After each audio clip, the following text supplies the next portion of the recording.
அப்ப நீதி வெல்லும், எங்களுக்கு நாங்க கிடைச்சிருச்சு, நாங்க நினைச்சது கிடைச்சிருச்சு அப்படின்னா, அப்ப பிஜேபியுடன் யாரு மறைமுக கூட்டணியில இருக்காங்க அப்படிங்கிறது மக்களுக்கே புரியும் நினைக்கிறேன். இந்த மறைமுக கூட்டணி கூடிய விரைவில் அது திரைக்கு முன்னாடி இது கூட்டணியாக விஜயும் எடப்பாடி பழனிசாமியும் இங்க உள்ள பிஜேபி தலைவரும் மூவரும் கைகோர்த்து இந்த கூட்டணி அமையப்பெற்றது அப்படிங்கிறத பொதுவெளியில சீக்கிரமா மக்களும் தெரிஞ்சுப்பாங்க.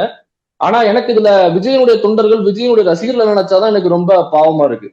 ஏதோ தலைவன் வந்து இங்க சிஎம் ஆவாரு, ஒட்டுமொத்தமாக எல்லாத்தையும் மாத்தி போட போறாரு அப்படின்னு நினைச்சுக்கிட்டு இருந்த அவங்களுக்கு எடப்பாடி பழனிசாமி எவ்வளவு பெரிய வீரரு, சூராதி சூரரு, அவர் எப்படி ஆட்சியை பிடிச்சாரு, அவர் எப்படி பிஜேபி இருக்கிறாரு அப்படிங்கிறது நமக்கே தெரியும்.